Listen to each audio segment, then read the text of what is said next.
Good morning, all of you. Today we are starting with the third lecture of gravitation.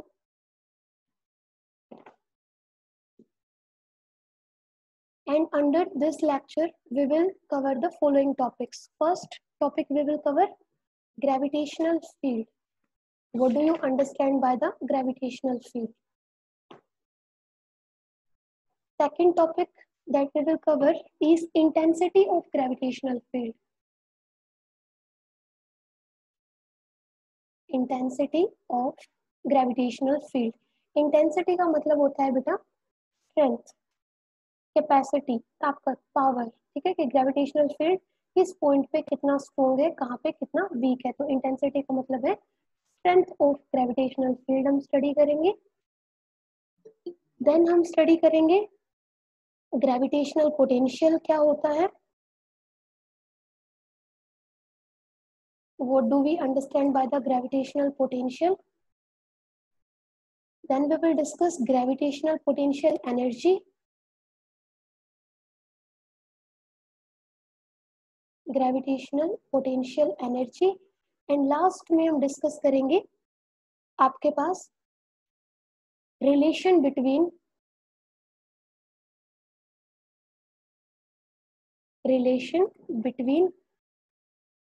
gravitational potential, that is V, gravitational potential and gravitational field के बीच में क्या relation है. Gravitational field. So these topics we will cover under our today's lecture. So let us start by the first topic, that is gravitational field. Gravitational field क्या होता है, आप सबको पता है कि कोई भी एरिया, सपोज आप कोई भी बॉडी ले रहे हो, अर्थ को ही ले रहे हो, ठीक है, अर्थ के अराउंड, अर्थ की सरफेस पे या अर्थ के नियर बाय, सरफेस के नियर बाय अगर कोई बॉडी प्रेजेंट है तो अर्थ उसके ऊपर क्या लगाती है, एक फोर्स लगाती है. और वो फोर्स कैसा होता है बेटा, ग्रेविटेशन का फोर्स होता है. और वो फोर्स कहाँ पे होगा, towards the centre of the earth. यही होगा. सपोज ये अर्थ है, this is the centre of earth, it is its radius. Earth का मास है कैपिटल एम. सपोज ये कोई बॉडी प्रेजेंट है, नहीं सी है, ये कोई बॉडी है यहाँ पे अर्थ की सरफेस के ऊपर प्रेजेंट है जिसका मास है एम. या फिर कोई अर्थ के नियर बाय सरफेस में कोई बॉडी प्रेजेंट है जिसका मास है एम. अब ये अर्थ अपने मास की वजह से इसको अपनी तरफ क्या करेगी, अट्रैक्ट करेगी. और ये जो फोर्स है, इस फोर्स की डायरेक्शन क्या होगी, towards the centre of the अर्थ. ये सबको पता है. इस बॉडी पे भी ये फोर्स लगाएगी. कौन सा फोर्स होगा, वो ग्रेविटेशनल फोर्स होगा. और वो ग्रेविटेशनल फोर्स अट्रैक्शन का होगा. तो this earth will attract this body of mass small m towards its centre. तो हमें स्टडी करना था क्या, gravitational field.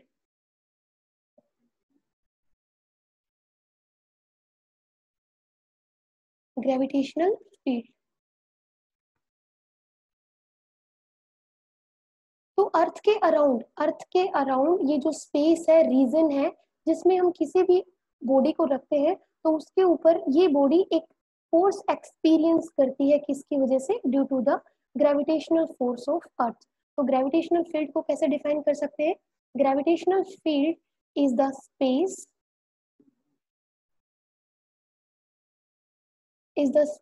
Is the region, area भी बोल सकते हो, अराउंड ए.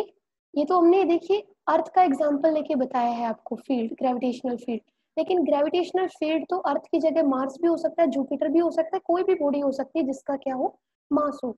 तो ग्रेविटेशनल फील्ड को क्या कैसे डिफाइन करेंगे, वो स्पेस, वो एरिया, वो region around a body, material body. ये मटेरियल बॉडी आपके पास, मैंने आपको बताया, ये अर्थ हो सकती है, आपके पास कोई अदर दूसरा प्लैनेट हो सकता है, सन हो सकता है. तो अराउंड ए मटेरियल बॉडी, कि ये मटेरियल बॉडी है, इसके अराउंड जो स्पेस है, एरिया है, रीजन है, अगर उसमें दूसरे किसी बॉडी को अगर आप लेके आते हो तो वो बॉडी क्या करेगी, एक फोर्स एक्सपीरियंस करेगी इस बॉडी की वजह से, जिसका ग्रेविटेशनल फील्ड है. बात समझ आ गई. तो gravitational field is a space area region around a material body in which its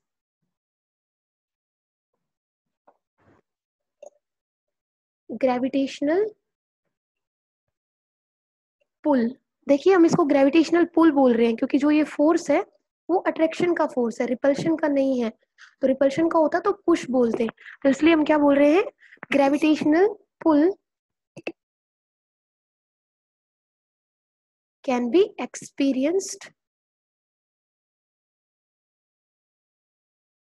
is called gravitational field. तो समझ आ गया ग्रेविटेशनल फील्ड क्या है, कि किसी भी मटेरियल बॉडी के अराउंड जो स्पेस है, जो रीजन है, जो एरिया है, जिसमें अगर हम दूसरी बॉडी को लेके आते हैं तो वो बॉडी क्या करेगी, जैसे ये एक बॉडी है, ये एक बॉडी है, ये इस अर्थ के ग्रेविटेशनल फील्ड के अंदर रखी है, तो इसके ऊपर क्या लग रहा है, फोर्स लग रहा है। This body is experiencing a force due to the gravitational force of this body. तो वो एरिया, वो रीजन जिसमें हम किसी दूसरी बॉडी को लेके आएंगे तो ये क्या लगेगा, उसके ऊपर एक फोर्स लगेगा। अगर आप इस बॉडी को, सपोज इसका ग्रेविटेशनल फील्ड यहीं तक है, अगर इस बॉडी को आप यहाँ पे लेके आओ तो इसके ऊपर कोई फोर्स लगेगा क्या, कोई फोर्स नहीं लगेगा। क्यों, क्योंकि ये इस मटेरियल बॉडी के ग्रेविटेशनल फील्ड से आउटसाइड है। तो आई होप ग्रेविटेशनल फील्ड आपको क्लियर है। कोई डाउट हो तो बता सकते हैं आप। ये छोटे छोटे टॉपिक्स हैं जो आप लोगों ने 9th में किए हैं। अब हमें स्टडी करनी है इंटेंसिटी। सेकंड टॉपिक मैंने आपको बताया था, intensity of gravitational field. Intensity का मतलब है स्ट्रेंथ, ताकत, ठीक है। कि सपोज ये एक बॉडी है आपके पास, मटेरियल बॉडी है, जिसका क्या है, ग्रेविटेशनल फील्ड है इसके अराउंड, देखिए ऐसे, जिसका मास कैपिटल M है और रेडियस है R, सेंटर है O। मैं ये नहीं बोल रही हूँ कि ये अर्थ है, सपोज ये कोई भी मटेरियल बॉडी हो सकती है जिसका क्या है, ग्रेविटेशनल फील्ड है। क्लियर। अब देखिए इसके ग्रेविटेशनल फील्ड में सपोज यहाँ पे आप किसी बॉडी को लेके आओगे, ठीक है, तो इस पॉइंट पे इस बॉडी की वजह से जो फोर्स लग रहा है वो कितना है, उसकी ताकत कितनी है। सपोज यहाँ पे कोई ऑब्जेक्ट लेके आए, दूसरा बॉडी लेके आए, यहाँ पे आप लेके आए, तो अब देखिए जितना पास होगा ये ऑब्जेक्ट, समझ रहे हैं, क्योंकि आपके पास जो ग्रेविटेशनल फोर्स था वो क्या था, F=G m1m2/r², यही था बेटा। तो देखिए F जो है वो इनवर्सली प्रोपोर्शनल है किसके, R² के, कि जितना ज्यादा डिस्टेंस होगा, ये डिस्टेंस जैसे जैसे बढ़ेगा फोर्स क्या होगा, कम होगा। तो इंटेंसिटी ऑफ ग्रेविटेशनल फील्ड का मतलब यही है कि जहाँ पे, जिस पॉइंट पे ग्रेविटेशनल फील्ड के अंदर किसी भी एक पॉइंट पे जो बॉडी प्रेजेंट है, उस बॉडी के ऊपर कितना फोर्स लग रहा है पर यूनिट मास। समझ गए कि यहाँ पे जो फोर्स पर यूनिट मास है उसकी स्ट्रेंथ कितनी है। यहाँ पे जो फोर्स लग रहा है, सपोज यहाँ पे कोई बॉडी रखी है जिसका मास m है, तो फोर्स पर यूनिट मास कितना, क्या स्ट्रेंथ है, यहाँ पे कितना फोर्स पर यूनिट मास है। तो इसी को हम क्या कहते हैं, intensity of gravitational field. Suppose यहाँ पे जो इंटेंसिटी है वो 6 है, यहाँ पे 4 है, यहाँ पे कितनी हो गई, 3 हो गई। तो देखिए डिफरेंट डिफरेंट पॉइंट्स पे आपको इंटेंसिटी क्या मिल रही है, डिफरेंट डिफरेंट मिल रही है। तो इंटेंसिटी का मतलब है स्ट्रेंथ। ये ग्रेविटेशनल, किसी बॉडी के ग्रेविटेशनल फील्ड में, सपोज ये अर्थ का ही ग्रेविटेशनल फील्ड है, अर्थ के ग्रेविटेशनल फील्ड में अगर किसी एक पॉइंट पे आप दूसरी बॉडी को रखते हो जिसका मास m है, तो उस बॉडी के ऊपर अर्थ के ग्रेविटेशनल फील्ड में अर्थ की वजह से जो फोर्स लग रहा है, फोर्स पर यूनिट मास, उसी को हम क्या कहते हैं, इंटेंसिटी ऑफ ग्रेविटेशनल फील्ड। तो कैसे डिफाइन कर सकते हैं इंटेंसिटी ऑफ ग्रेविटेशनल फील्ड को, intensity of gravitational field of a body, क्योंकि ये ग्रेविटेशनल फील्ड किसी बॉडी का हो सकता है, वो अर्थ हो सकती है, जुपिटर हो सकता है, मार्स हो सकता है, सैटर्न हो सकता है, कोई एक सिंपल स्टार हो सकता है। तो हम कैसे डिफाइन करेंगे, the intensity of the gravitational field को आई एम राइटिंग GF। अब ये इंटेंसिटी ऑफ ग्रेविटेशनल फील्ड किसी बॉडी की वजह से है, तो of a body at a point. Suppose ये आपके पास बॉडी है, जिसका सेंटर O है, जिसका रेडियस R है और जिसका मास M है, इसके चारों तरफ इस एरिया को हम क्या बोल सकते हैं, ग्रेविटेशनल फील्ड। इसके ग्रेविटेशनल फील्ड में ये हमने कोई पॉइंट लिया P, तो intensity of gravitational field of a body, this body at a point, यहाँ पे क्या होगा, एट ए पॉइंट, और ये पॉइंट कहाँ पे प्रेजेंट है, ग्रेविटेशनल फील्ड के अंदर प्रेजेंट है, at a point in the field is defined as the force experienced by a body of unit mass placed at that point।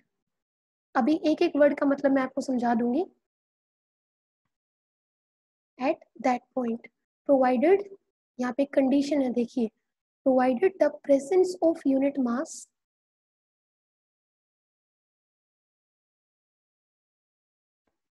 does not disturb the original gravitational field। अब देखिए बेटा, intensity क्या होगी किसी भी एक point पे, ये पॉइंट देखिए कोई मटेरियल बॉडी है, उसके ग्रेविटेशनल फील्ड के अंदर प्रेजेंट है ये पॉइंट। इस पॉइंट पे हमने एक बॉडी रखी है जिसका मास कितना है, यूनिट मास, यूनिट मास का मतलब 1 kg इसका मास है, ठीक है। तो इस पॉइंट के ऊपर जो कि ये जो बॉडी है कैपिटल M मास वाली, उसके ग्रेविटेशनल फील्ड के अंदर है ये पॉइंट। तो इस पॉइंट पे जो ग्रेविटेशनल फील्ड की वजह से या ग्रेविटेशनल फील्ड की इंटेंसिटी कितनी होगी, उसको हम कैसे डिफाइन करेंगे, is defined as the force experienced by a body of unit mass. कि इस पॉइंट के ऊपर हमने एक मास रखा है जिसका मास क्या है, यूनिट मास है। तो ये यूनिट मास इस पॉइंट के ऊपर कितना फोर्स एक्सपीरियंस करेगा, इस बॉडी के फील्ड में रखा हुआ है वो, मतलब ये बॉडी इसके ऊपर कितना ग्रेविटेशनल फोर्स लगाएगी, ठीक है। बट प्रोवाइडेड ये जो बॉडी है M मास के, यूनिट मास की, ये भी एक फोर्स लगाएगी। अमन बहुत लेट है आप। तो इस बॉडी का मास है तो इसका मतलब इसका भी अपना ग्रेविटेशनल फील्ड होगा। तो इसका ग्रेविटेशनल फील्ड इस कैपिटल M वाली बॉडी है उसके ग्रेविटेशनल फील्ड को डिस्टर्ब ना करे, provided the presence of unit mass does not disturb the original gravitational field. और आप ये समझ सकते हो कि इस पॉइंट पे जो यूनिट मास की बॉडी प्रेजेंट है वो इसके ग्रेविटेशनल फील्ड को डिस्टर्ब ना करे। तो मेनली इंटेंसिटी क्या है, strength of gravitational force of this body at this point. तो मेनली अगर आप इंटेंसिटी को अगर आप डिफाइन करना चाहो मैथमेटिकल टर्म्स में, तो सपोज यहाँ पे हमने एक टेस्ट मास की बॉडी रखी है जिसका मास कितना है M नोट, ठीक है। टेस्ट मास क्यों बोल रहे हैं, क्योंकि इस बॉडी पे कितना ग्रेविटेशनल फोर्स लग रहा है, इंटेंसिटी का मतलब वही है कि ग्रेविटेशनल फोर्स जो लग रहा है इस बॉडी की वजह से इस पॉइंट पे, उसकी ताकत कितनी है। तो सपोज यहाँ पे हम एक टेस्ट मास रख देते हैं M नोट इस पॉइंट पे, तो इस M नोट के ऊपर जो फोर्स लगेगा, इंटेंसिटी का मतलब क्या है, force experienced by this test body जिसका मास कितना है M नोट, यही हमारे पास इंटेंसिटी होगी at this point. Intensity of gravitational field at a point, this point which is present in its gravitational field, it is given by a mathematical relation that is force per unit mass। जो हमने मास यहाँ पे लिया है M note लिया है, तो ये फोर्स पर यूनिट टेस्ट मास M नोट। क्लियर है बेटा। अब देखिए ये जो फोर्स है, इस फोर्स को हम क्या लिख सकते हैं, इस फोर्स को हम ये लिख सकते हैं कि सपोज यहाँ पे एक बॉडी है जिसका मास M है, यहाँ पे एक बॉडी है M है जिसका मास, यहाँ पे बॉडी है M नोट। इन दोनों के सेंटर ऑफ मास को हम क्या कर सकते हैं, ज्वाइन कर सकते हैं। एंड सपोज इनके बीच में डिस्टेंस कितना है x, तो जो ग्रेविटेशनल फोर्स लगेगा वो कितना होगा, F इक्वल टू ये होगा G M note over x square. बेटा इस F की वैल्यू को हम यहाँ पे पुट कर सकते हैं, तो देखिए हमारे पास जो रिलेशन आएगा वो क्या आएगा,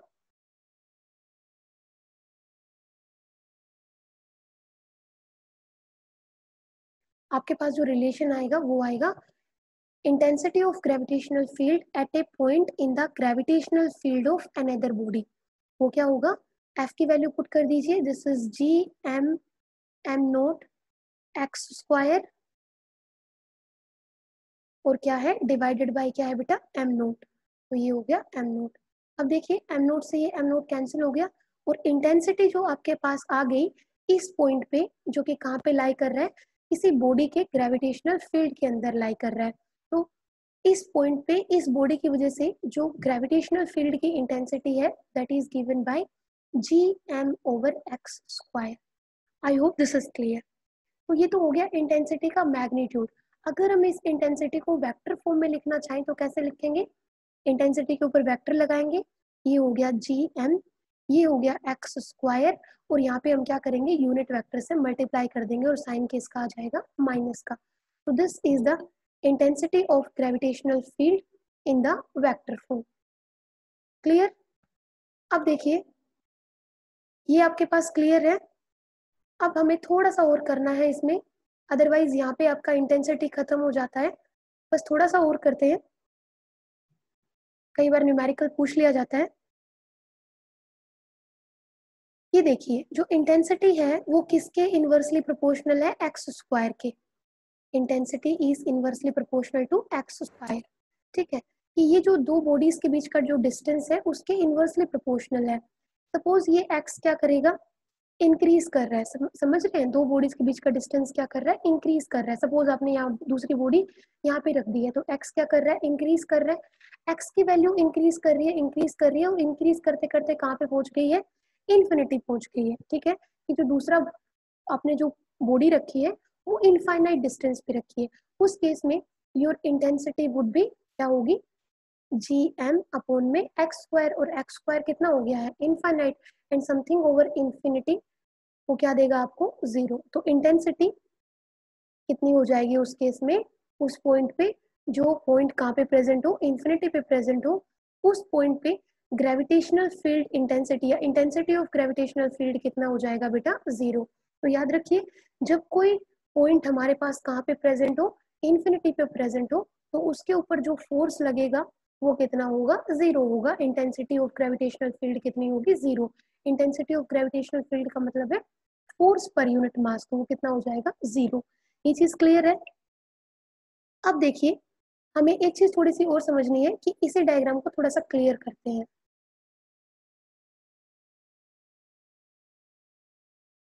कि ये हमारे पास ये जो पी पॉइंट रखा आपने, पी पॉइंट इस कैपिटल एम मास वाली बॉडी के ग्रेविटेशनल फील्ड के अंदर है।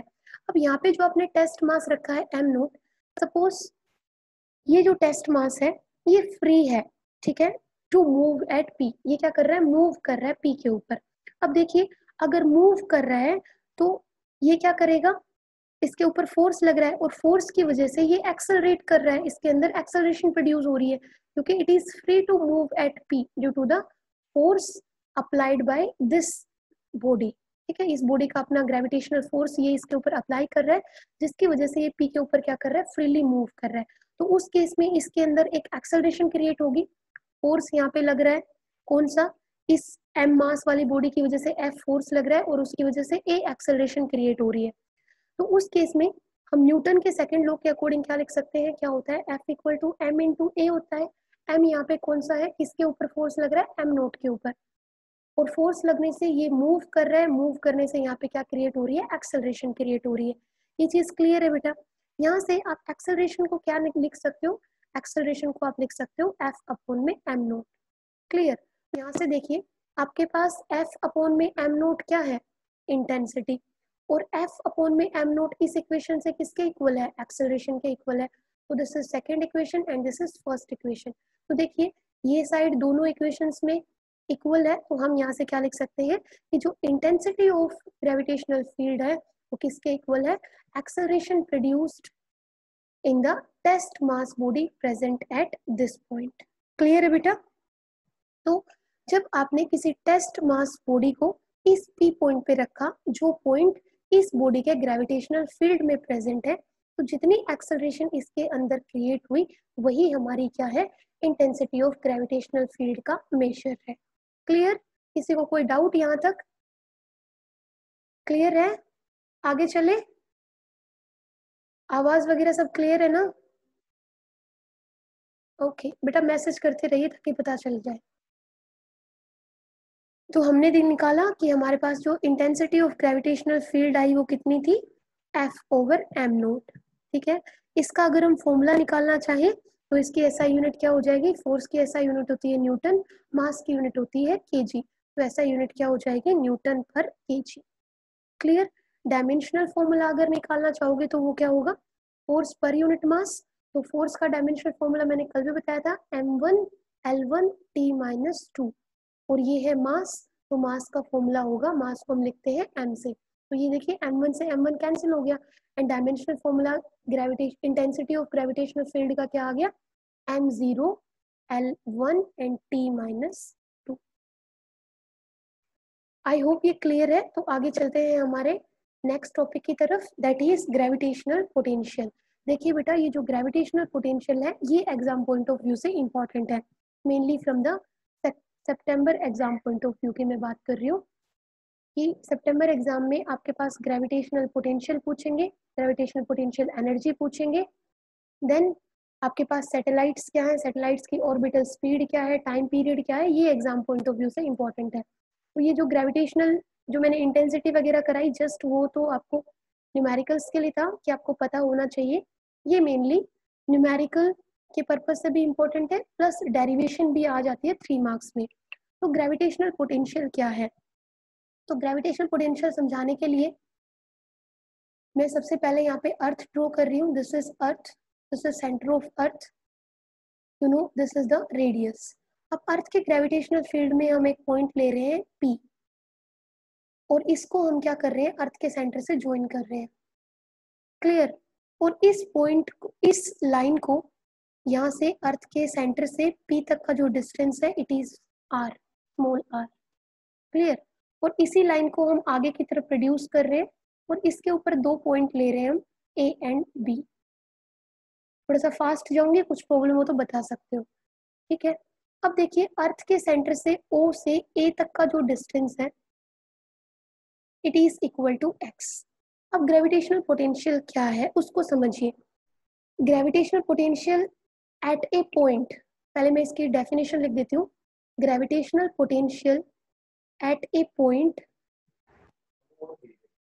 ये पॉइंट देखिए, ये पॉइंट ये कहाँ पे लाई कर रहा है, अर्थ के ग्रेविटेशनल फील्ड के अंदर लाई कर रहा है, समझ रहे हैं ना, ये हमारे पास अर्थ है, अर्थ के ग्रेविटेशनल फील्ड में ये पॉइंट रखा हुआ है P। तो gravitational potential at a point, और ये पॉइंट कहाँ पे लाई कर रहा है, अर्थ के ग्रेविटेशनल फील्ड के अंदर।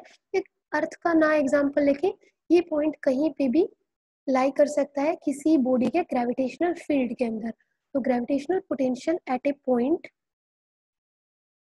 इन ए, ये पॉइंट कहाँ पे होना चाहिए, किसी भी बॉडी के ग्रेविटेशनल फील्ड के अंदर, at a point in a gravitational field of a body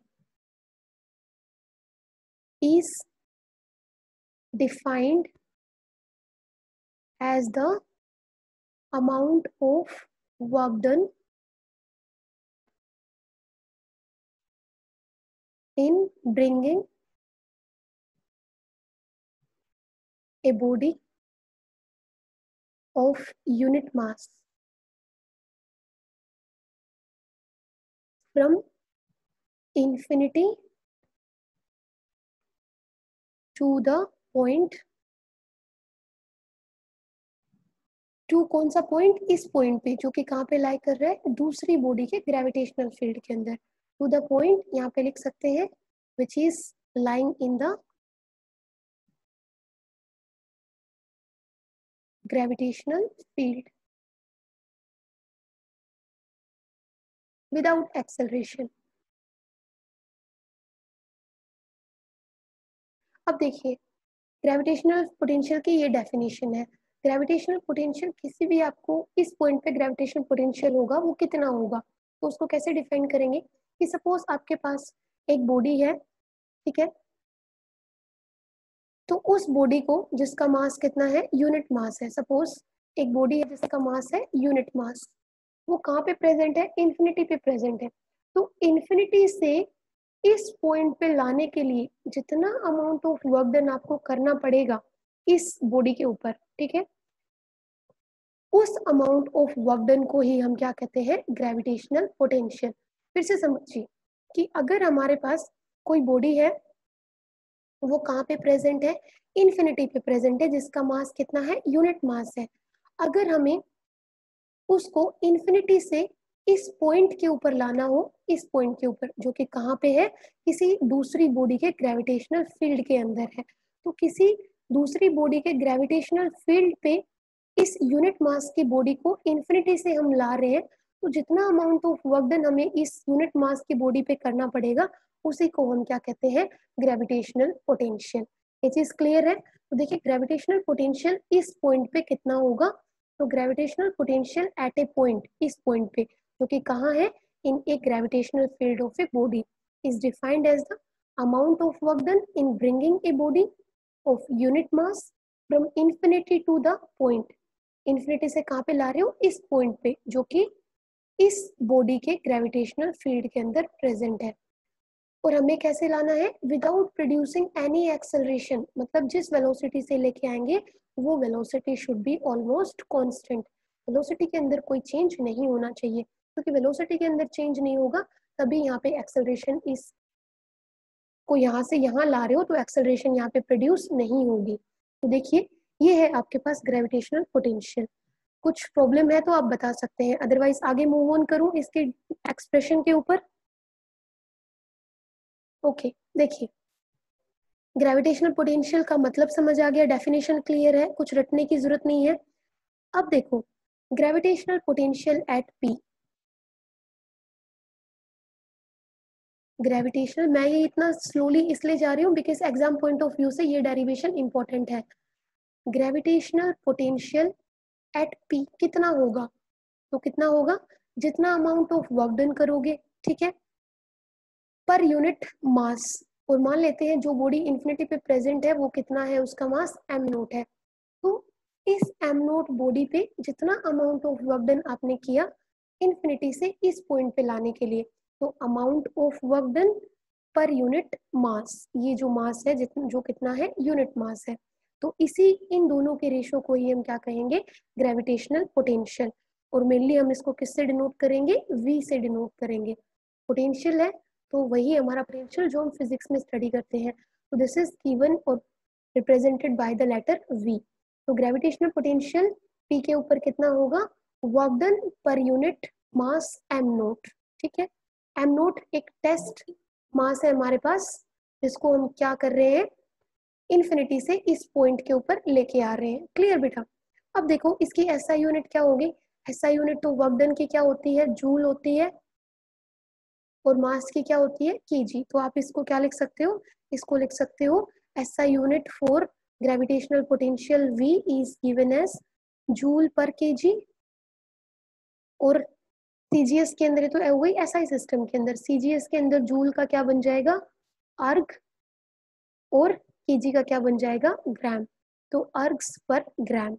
अब यहाँ से आप एसआई यूनिट आपने निकाल ली, डायमेंशनल फॉर्मूला भी निकाल सकते हो। डायमेंशनल फॉर्मूला क्या होगा, वी का, और वो होगा वर्क डन का फॉर्मूला। तो वर्क डन का डायमेंशनल फॉर्मूला क्या होता है, m1l2t-2, ठीक है। और m है तो m हो, नीचे मास है, मास को हम किससे रिप्रेजेंट करते हैं, m से, तो m से m कैंसिल। अगेन आपके पास डायमेंशनल फॉर्मूला क्या बन जाएगा, m0l2t-2। ये तो था सिर्फ ग्रेविटेशनल पोटेंशियल का डेफिनेशन, उसका एसआई यूनिट और उसका डायमेंशन फॉर्मूला। अब ये जो ग्रेविटेशनल पोटेंशियल है V एट पॉइंट P, उसके लिए हमें एक एक्सप्रेशन सोल्व करना है। यहाँ तक कोई दिक्कत नहीं है, तो अब मैं मूव कर रही हूँ towards the expression for gravitational potential. कोई डाउट हो किसी को तो पूछ सकता है। निशांत आपने बहुत लेट एंट्री की, टाइम नहीं देखा था बेटा।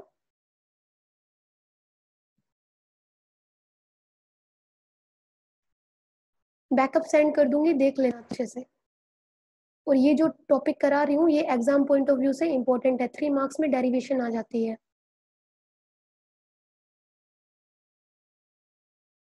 अब देखिए, अब हम करेंगे expression. Now expression for gravitational potential at a point. और याद रखिए ये पॉइंट कहाँ पे प्रेजेंट है, किसी बॉडी के ग्रेविटेशनल फील्ड के अंदर। क्लियर। तो देखिए हम यहाँ पे अर्थ को क्या मान रहे हैं, एक स्फीयर मान रहे हैं ऑफ रेडियस आर। ये जो डिस्टेंस है ओ से अर्थ की सरफेस तक के डिस्टेंस है उसको हम क्या कहेंगे, रेडियस ऑफ अर्थ। तो अर्थ का रेडियस है आर, अर्थ का मास है एम, और अर्थ को हम कंसिडर कर रहे हैं एज ए स्फीयर। ओके। और हम ये मान रहे हैं कि अर्थ का जो कंप्लीट मास है वो कहाँ पे कंसंट्रेटेड है, एट द सेंटर। अब हमें क्या करना है, ग्रेविटेशनल पोटेंशियल कैलकुलेट करना है eight this point P which is lying in the earth gravitational field. और यहाँ से O से P तक का मतलब अर्थ के सेंटर से जिस पॉइंट पे हम ग्रेविटेशनल फील्ड, जिस पॉइंट पे हम ग्रेविटेशनल पोटेंशियल निकाल रहे हैं वहां तक का डिस्टेंस देखेंगे। तो O से उस पॉइंट तक का डिस्टेंस कितना है बेटा, R। क्लियर। और इस केस में देखिए ये जो R है ये ग्रेटर है इससे, रेडियस ऑफ अर्थ से। समझ गए। तो R is greater than radius of earth. ये सारी चीजें आपको लिखनी है। O से P को हमने ज्वाइन कर दिया है। अब हमने इस OP लाइन को ही आगे प्रोड्यूस किया है और प्रोड्यूस करके यहाँ पे हमने दो पॉइंट्स लिए हैं A और B। इस लाइन के ऊपर A और B हमने दो पॉइंट्स लिए हैं। यहाँ पे आपके पास जो OA है, x, OA कितना है, x है। और बेटा A से B तक का जो डिस्टेंस है ना, ये डिस्टेंस देखिए ये है dx। कंप्लीट डिस्टेंस O से A तक का x है, लेकिन A से B तक क्या है, कंप्लीट डिस्टेंस x का एक स्मॉल पार्ट है जिसको हम बोल रहे हैं dx। तो dx is a small part of the complete distance x। I hope I am clear eight this point कि dx इज, देखिए बहुत सारे dx plus dx plus dx plus dx मिला के ही क्या बनाएंगे, x। तो कैन आई से dx is a small part of complete distance x। तो ये है। अब हम क्या करेंगे, सपोज यहाँ पे a के ऊपर क्या है, हमारे पास एक बॉडी रखी हुई है जिसका मास कितना है, यूनिट मास है, मतलब m इज इक्वल टू कितना है, 1 kg है। तो हम मान लेते हैं कि हमारे पास कोई बॉडी इंफिनिटी पे प्रेजेंट होने की बजाय हम पहले क्या मानते हैं कि ए बॉडी ऑफ यूनिट मास, उसका मास कितना है 1 kg, वो कहाँ पे प्रेजेंट है, इस पॉइंट के ऊपर प्रेजेंट है। तो ये पॉइंट भी कहाँ पे है, अर्थ के ग्रेविटेशनल फील्ड के अंदर ही पॉइंट प्रेजेंट है। तो ये मान ले कि अर्थ का मास है m और इस बॉडी का मास है कितना 1 kg, और दोनों के सेंटर ऑफ मास को हमने ज्वाइन किया है, दोनों के बीच में डिस्टेंस कितना है x। तो यहाँ पे जो फोर्स ऑफ ग्रेविटेशन होगा वो कितना होगा, F इक्वल टू G, ये हो गया कैपिटल M। और इस बॉडी का मास कितना है 1 यूनिट मास है, और इन दोनों के बीच का डिस्टेंस कितना है x। तो ये हो गया x स्क्वायर। तो बेटा देखिए जो ग्रेविटेशनल फोर्स ऑफ अट्रैक्शन लगेगा इस यूनिट मास की बॉडी पे, किसकी वजह से, अर्थ की वजह से, उसका मैग्नीट्यूड होगा gm अपन में x स्क्वायर। यहाँ तक कोई डाउट है तो बता सकते हैं। अब देखिए ये बॉडी, यूनिट मास की बॉडी जो ए पे प्रेजेंट है, हमने क्या किया, उसके ऊपर small amount of work done लगाया और उसको ए से बी पे ले आए। समझिए फिर से, यूनिट मास की बॉडी ए पॉइंट पे प्रेजेंट है, उसको हमने उसके ऊपर small amount of work done लगाया dw, ठीक है, और उसके ऊपर अमाउंट ऑफ वर्क डन लगा के उसको हमने ए से बी पे शिफ्ट कर दिया है। क्लियर है। तो अब देखिए जो ये हमने ए से बी पे शिफ्ट करने के लिए जो अमाउंट ऑफ वर्क डन लगाया इस बॉडी के ऊपर वो कितना होगा, dw, और वो किसके इक्वल होगा, फोर्स इनटू डिस्प्लेसमेंट। तो डिस्प्लेसमेंट कितनी है ए से बी तक, यही है dx। तो वर्क डन का फॉर्मूला होता है फोर्स इनटू डिस्प्लेसमेंट। तो यहाँ पे small amount of work done है, क्यों, क्योंकि स्मॉल अमाउंट ऑफ डिस्प्लेसमेंट है। तो ये small amount of work done का फॉर्मूला भी क्या रहेगा, फोर्स इनटू डिस्प्लेसमेंट। अब ये डिस्प्लेसमेंट ए से बी तक कितना डिस्टेंस कवर किया है, कितने डिस्प्लेसमेंट है dx, और ये फोर्स जो है उसका मैग्नीट्यूड हमने निकाल ही रखा है, कितना है gm अपॉन में x स्क्वायर। बेटा एक बार पानी पी लेती हूँ, वो मैसेज देखो ना बच्चों के।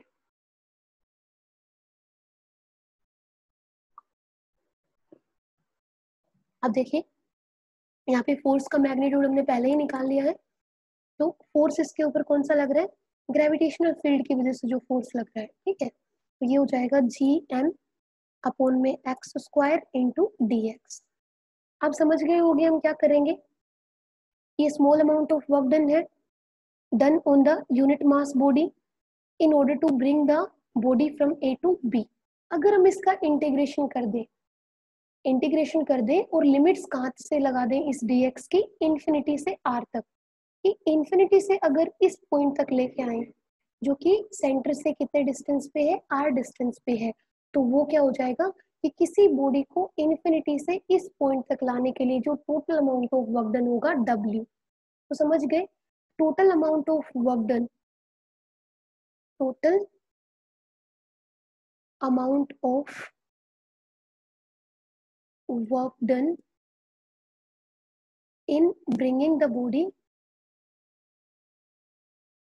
कहाँ से लानी है हमें, तो इन्फिनिटी से लानी है, फ्रॉम इन्फिनिटी टू आर, तो कौन से पॉइंट पे, पी पे, जो कि सेंटर से कितने डिस्टेंस पे है, आर पे। तो इन्फिनिटी से पी पे लाने में जो total amount of work done होगा वो हम कैसे निकाल सकते हैं, दोनों तरफ इंटीग्रेशन करके।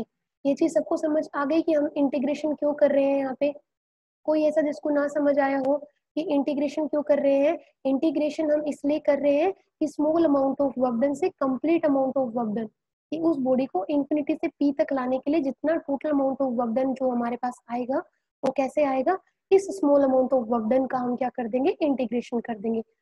तो वो हमारे पास होगा क्या, डी डब्ल्यू का इंटीग्रेशन करेंगे तो डब्ल्यू होगा, और इसका इंटीग्रेशन करेंगे तो देखिए हमें लिमिट्स लगानी पड़ेंगी। लिमिट्स क्या होंगी, कहाँ से ला रहे हैं बॉडी को, इन्फिनिटी से, कहाँ पे लेके आ रहे हैं, सेंटर से इन्फिनिटी तक का डिस्टेंस हो गया इन्फिनिटी, और पी तक का डिस्टेंस हो गया आर। ये चीज क्लियर। तो डी डब्ल्यू का इंटीग्रेशन हो गया, डब्ल्यू मतलब सारे D W plus D W को जोड़ दोगे तो क्या बन जाएगा, complete amount of work done W. और ये क्या होगा बेटा, देखिए जी तो कांस्टेंट है, मास ऑफ द अर्थ भी कांस्टेंट है, और ये देखिए एक्स स्क्वायर धीरे धीरे क्या होगा, कम होगा, क्योंकि ये यहाँ तक का डिस्टेंस है, इसको धीरे धीरे आप रिड्यूस करते हुए पी तक लेके आ रहे हो। तो हम इंटीग्रेशन किसका करेंगे, जी एम को इंटीग्रेशन से बाहर रखेंगे और हम इंटीग्रेशन करेंगे 1/x² dx का। लिमिट्स कहाँ से कहाँ तक रहेंगी, इन्फिनिटी से r। ये चीज क्लियर है। अब देखिए इंटीग्रेशन करने के लिए हम क्या करेंगे, इसको न्यूमरेटर में शिफ्ट करेंगे x² को, तो ये हो जाएगा x⁻², और ये हो गया dx, और लिमिट्स रहेंगी इन्फिनिटी टू r। क्लियर। अब हम इंटीग्रेशन में क्या करते हैं, 1 पावर ऐड करते हैं, पावर में 1 क्या कर देते हैं, ऐड, तो ये हो जाएगा -2 + 1 dx से इंटीग्रेशन कैंसिल हो जाएगा, and this is infinity to r। तो देखिए ये क्या हुआ, पावर होगी -1, तो -1 होगा तो क्या होगा, ये -1 आगे आ जाएगा, ठीक है। और ये जो x की पावर -1 है उसको हम लिख सकते हैं 1/x,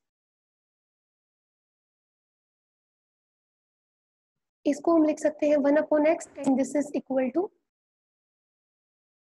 लिमिट्स क्या रहेंगे, इन्फिनिटी टू r। ये चीज क्लियर है। और याद रखिए किसके इक्वल चल रहा है, वर्क डन के इक्वल।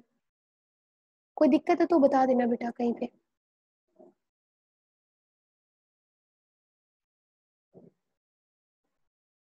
अब देखिए हमें क्या करना है, ये जो 1/x है इसमें एक बार x की जगह अपर लिमिट पुट करनी है और एक बार लोअर लिमिट पुट करनी है। तो देखिए वर्क डन आपके पास आ गया, वो कितना आ गया, -gm, एक बार 1/x, x की जगह अपर लिमिट मतलब r पुट करेंगे, और एक बार क्या पुट करेंगे, इन्फिनिटी पुट करेंगे, तो ये हमारे पास आ जाएगा 1/r - 1/∞।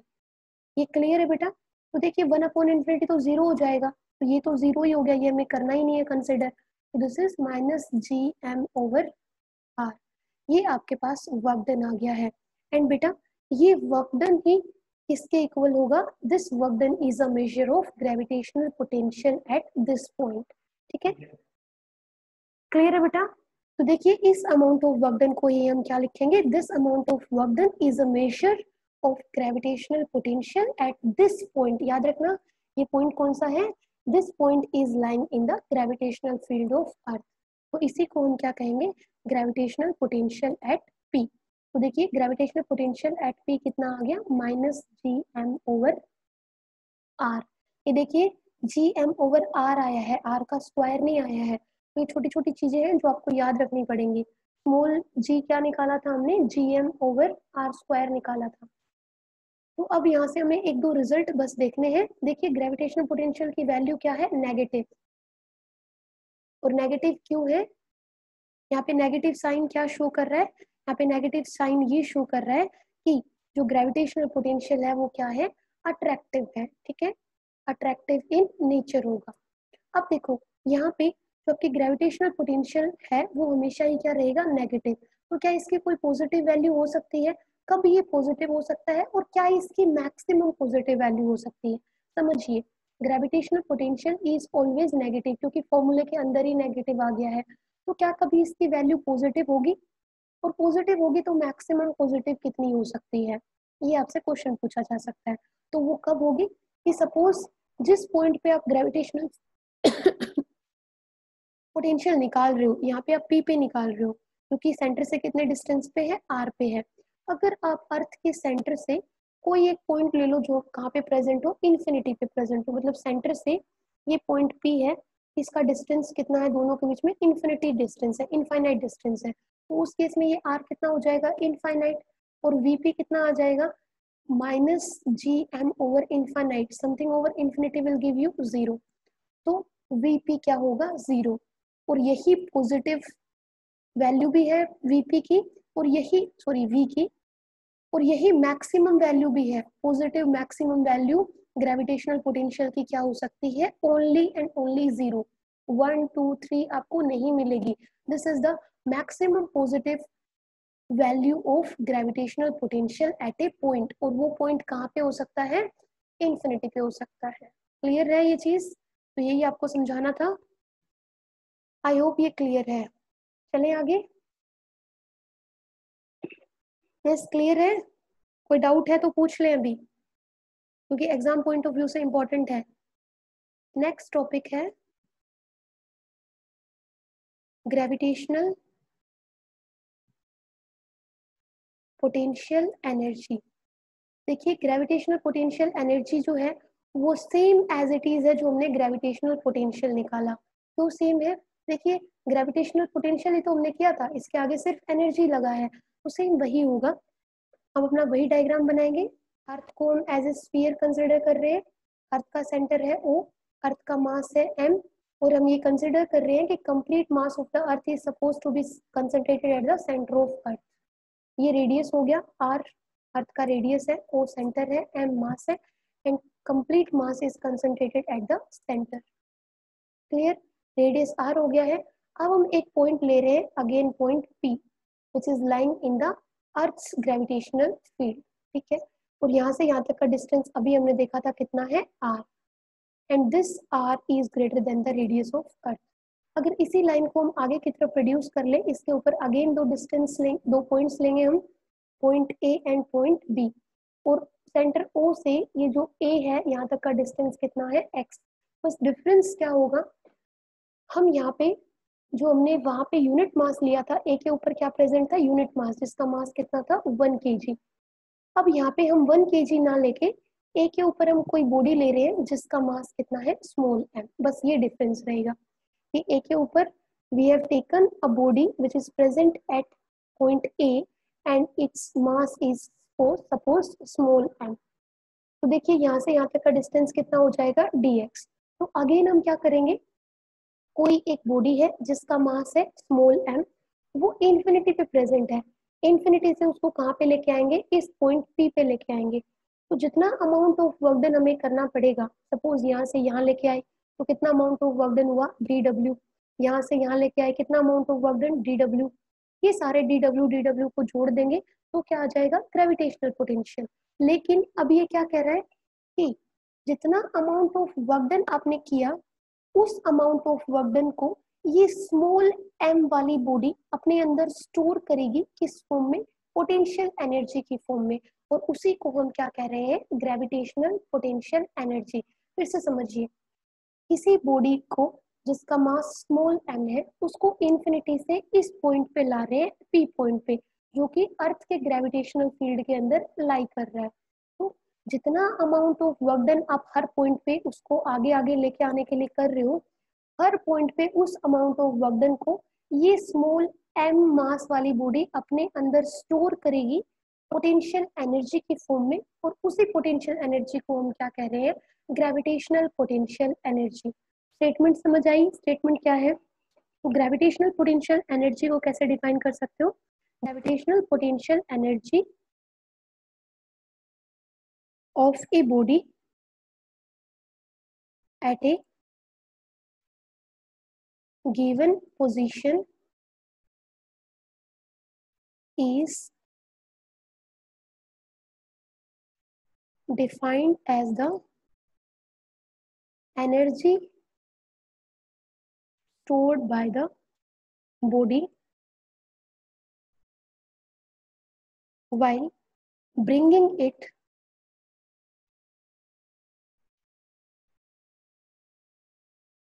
from the position of zero potential। अब आप समझ गए होंगे जीरो पोटेंशियल कहाँ पे होता है? जीरो पोटेंशियल इंफिनिटी पे होता है। याद है ना, v हमने क्या था अभी, minus G M over R किया था। और अगर ये आर इनफाइनाइट हो जाए उस केस में v आपके पास कितना आ जाता है? जीरो। तो ये वही लिख रहा है कि अगर आपके पास एक बॉडी है, अगर उसको कहाँ से ला रहे हो आप, उसको जीरो पोटेंशियल की पोजीशन से ला रहे हो। जीरो पोटेंशियल की पोजीशन का मतलब इंफिनिटी से ला रहे हो, किसके ऊपर? टू द पोजीशन, ये पोजीशन। समझ गए? तो ग्रेविटेशनल पोटेंशियल एनर्जी इस पॉइंट पे कितनी होगी कि किसी बॉडी को इन्फिनिटी से इस पॉइंट पे लाने के लिए जितना अमाउंट ऑफ वर्क डन आपने किया, उस अमाउंट ऑफ वर्क डन को उसने अपने अंदर स्टोर कर लिया है, किस फॉर्म में? पोटेंशियल एनर्जी की फॉर्म में। और उसी को हम क्या कह रहे हैं? Gravitational potential energy is defined as the energy stored by the body while bringing it from position of zero potential to this position. ये क्लियर है कि इंफिनिटी से इस पोजीशन तक लाने के लिए उसने उस अमाउंट ऑफ वर्क डन को अपने अंदर स्टोर किया है एनर्जी की फॉर्म में, और उस एनर्जी को ही हम क्या कह रहे हैं? Gravitational potential energy. तो ये तो थी स्टेटमेंट। स्टेटमेंट क्लियर है? अब हम करते हैं एक्सप्रेशन। एक्सप्रेशन भी सेम वैसे ही है जैसे हमने लास्ट में किया था, कंफ्यूज नहीं होना है। ग्रेविटेशनल पोटेंशियल क्या था? जितना अमाउंट ऑफ वर्क डन किया, उस अमाउंट ऑफ वर्क डन को ही हम क्या कह रहे थे? Gravitational potential. अब यहाँ पे जितना अमाउंट ऑफ वर्क डन किया, उस अमाउंट ऑफ वर्क डन को ये स्मॉल m वाली मास वाली बॉडी अपने अंदर स्टोर कर रही है, समझ रहे? और स्टोर कर रही है किस फॉर्म में? एनर्जी की फॉर्म में। और उस एनर्जी को ही क्या कह रहे हैं? Gravitational potential energy. अब एक्सप्रेशन वही करेंगे। हमने अर्थ लिया है जिसको मैंने स्फीयर कंसिडर किया है, सेंटर है ओ, रेडियस है कैपिटल आर। ये हमने एक पॉइंट लिया है, पोजीशन ली है पी पोजीशन अर्थ के ग्रेविटेशनल फील्ड के अंदर। हम क्या कर रहे हैं? उस बॉडी को डायरेक्टली इन्फिनिटी से इस पॉइंट पे लाने के से पहले हम क्या करेंगे? मान लेते हैं ए से बी तक लाने के लिए कितना अमाउंट ऑफ वर्क डन करना पड़ा। तो देखिए, सपोज ए पे वो बॉडी प्रेजेंट है इंस्टेड ऑफ इंफिनिटी, हम क्या एज्यूम कर रहे हैं कि that body of mass small m is present at point ए। तो ए पे स्मॉल m की बॉडी प्रेजेंट है, और O के ऊपर अर्थ का कैपिटल M मास कंसंट्रेटेड है। दोनों के सेंटर ऑफ मास के बीच में डिस्टेंस कितना है? x। तो इस स्मॉल m वाली बॉडी के ऊपर जो अर्थ का ग्रेविटेशनल फोर्स लगेगा वो कितना लगेगा? G M M over x square. याद रखें वहां पे ये 1 था, ठीक है, डिफरेंस बस इतना ही है। अब देखिए small amount of work done जो लगा ए से बी तक लाने के लिए वो कितना होगा? एफ इंटू डी एक्स होगा, ठीक है। एफ की वैल्यू ये रख दीजिए, जी एम एम, और साथ में क्या है? एक्स स्क्वायर, और साथ में क्या है बेटा? D x. यही है आपके पास, तो ये आपके पास हो गया है डी एक्स। क्लियर? तो अब हम क्या करेंगे? ये तो small amount of work done है।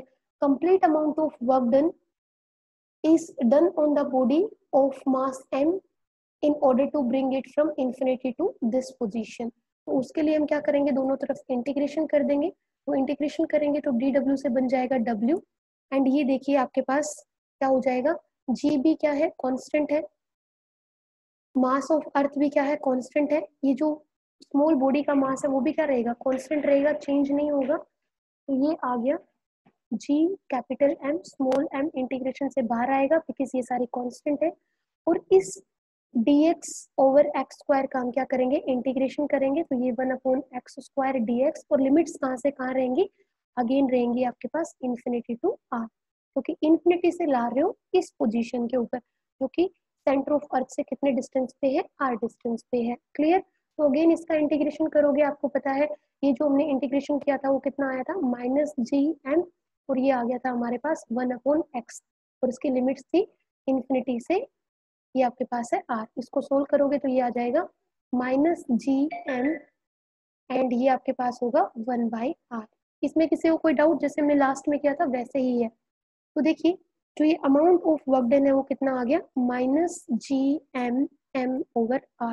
और इस अमाउंट ऑफ वर्क डन को ही ये स्मॉल m वाली बॉडी अपने अंदर स्टोर कर रही है, किस फॉर्म में, ग्रेविटेशनल पोटेंशियल एनर्जी के फॉर्म में। तो ये जो अमाउंट ऑफ वर्क डन है उसी को हम क्या कहेंगे, यही हमारे पास क्या है, ग्रेविटेशनल पोटेंशियल एनर्जी, जिसको हम U से डिनोट कर रहे हैं।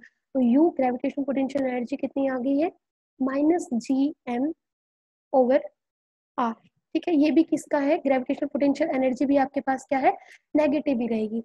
देखिए इतनी वैल्यू को आप क्या लिख सकते हो, क्या इसको लिख सकते हो, gravitational potential energy at P, लिख सकते हो ना, और ये क्या रहेगा m, और ये किसके इक्वल आ गया, ग्रेविटेशनल पोटेंशियल एनर्जी के। तो gravitational potential energy is equal to the gravitational potential multiplied by mass of the body. तो ये आपके पास है ग्रेविटेशनल पोटेंशियल एनर्जी। क्लियर है बेटा, किसी को कोई डाउट? सब एक बार जाने से पहले एक मैसेज लिख रही हूँ, इस मैसेज को रीड करें सारे।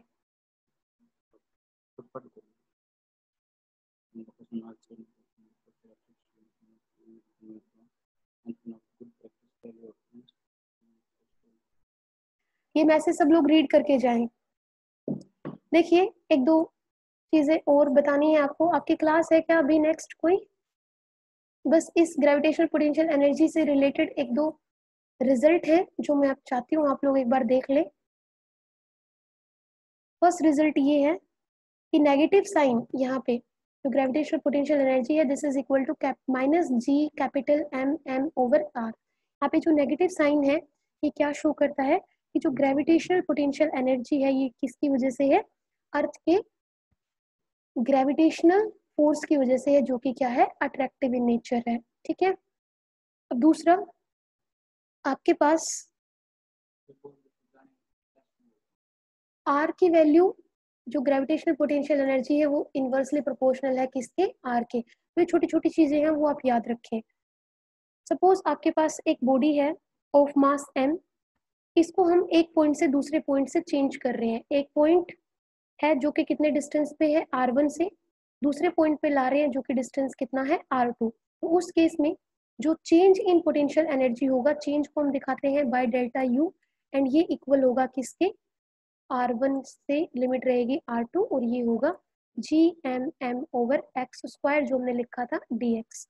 तो ये इक्वल हो जाएगा, ये तो पूरा कैपिटल, ये तो कांस्टेंट है तो ये बाहर आ जाएगा, ये बन जाएगा gmm इंटीग्रेशन r1 से r2, और ये आपके पास हो जाएगा क्या, ये 1/r आएगा। 1/r में अगर आप लिमिट पुट करोगे तो सिंपली ये कितना आ जाएगा, ये आपके पास आ जाएगा 1/r1 - 1/r2। तो ये रिजल्ट्स है। तो यहाँ पे हमारा लेक्चर